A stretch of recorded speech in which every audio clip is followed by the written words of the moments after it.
conta da pandemia, o ensino nas escolas transformou-se num desafio para pais, alunos e professores. Apesar de ter mudado totalmente a rotina de todos, nem sempre a escola foi nesse modelo que nós conhecemos. Vem comigo que eu te mostro.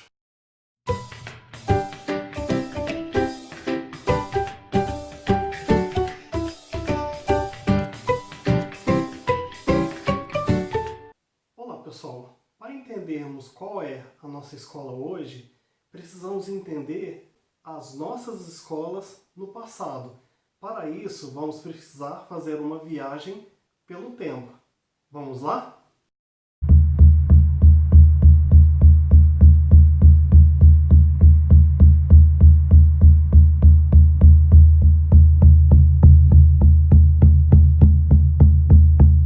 Bem, neste momento nós estamos há 3.000 anos antes de Cristo, com o povo sumério. Nesse tempo, apenas as crianças da classe alta iam nas escolas de escribas. No comando estava o pai da escola. O grande irmão dava aula aos filhos da escola. Ele escrevia sobre pequenas tábuas de argila que logo eram copiadas pelos aprendizes. Os mais adiantados escreviam o que era ditado. Aos 1500 anos antes de Cristo, os povos egípcios, a educação era assunto de grande importância. A garotada começava na casa de instrução, onde aprendia os dons, língua, escrita e religião. Todos copiavam e recitavam de cabeça o texto que os professores passavam, que tratavam de moralidade, boas maneiras, além de dar recomendações e conselhos. Aos 500 anos antes de Cristo, as escolas gregas também eram para poucos. As crianças que recebiam educação iam até as casas de diferentes professores, acompanhadas de um escravo que se chamava pedagogo, quer dizer, justamente aquele que acompanha a criança. Havia professores de música, ginástica, leitura e escrita. Quando se tornavam adolescentes, eram acrescentados outros conhecimentos. Finalmente, aos 18 anos, entrava em uma espécie de escola militar, obrigatória para todos os cidadãos. Fazendo um salto na história, vamos agora ao ano de 1400, mais especificamente da Europa. Os filhos dos nobres eram mandados aos 6 ou 7 anos para o palácio de um cavaleiro. O aprendiz acompanhava e servia a um senhor durante vários anos, enquanto este lhe ensinava a usar a espada e o arco, além de equitação, caça e luta. Também era instruído com normas de boas maneiras, música, canto e poesia, que recitava de memória por não saber ler ou escrever. A partir do século XVII, as coisas começaram a mudar. Jean-Baptiste de La Salle, sacerdote preocupado com as crianças pobres e os filhos de artesão, abriu uma escola revolucionária, gratuita, dividida em grupos de 30 alunos. Ensinava a ler em francês, idioma popular, e não em latim, que era a língua dos livros cultos.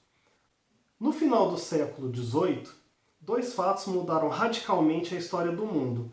De um lado, a Revolução Francesa, que estabeleceu que todas as pessoas eram iguais perante a lei, portanto, tinham os mesmos direitos.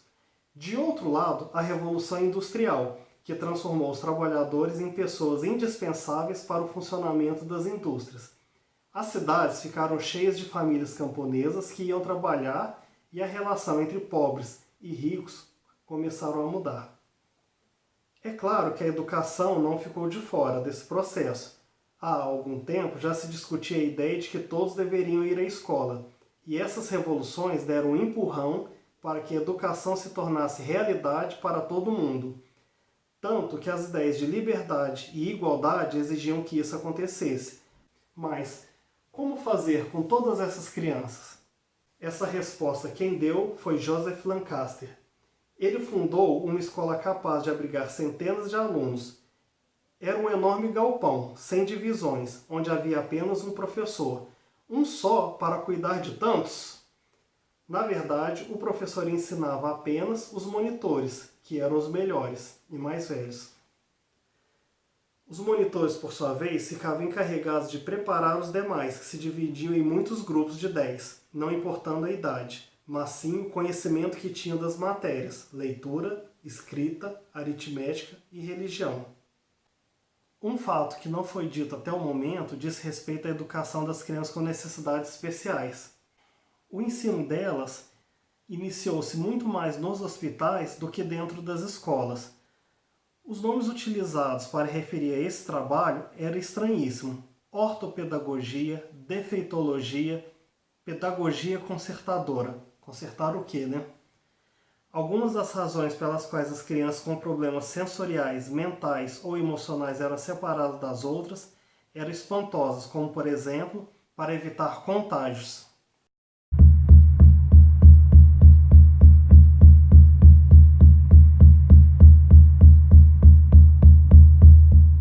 Ir para a escola não é apenas para receber os ensinamentos acadêmicos.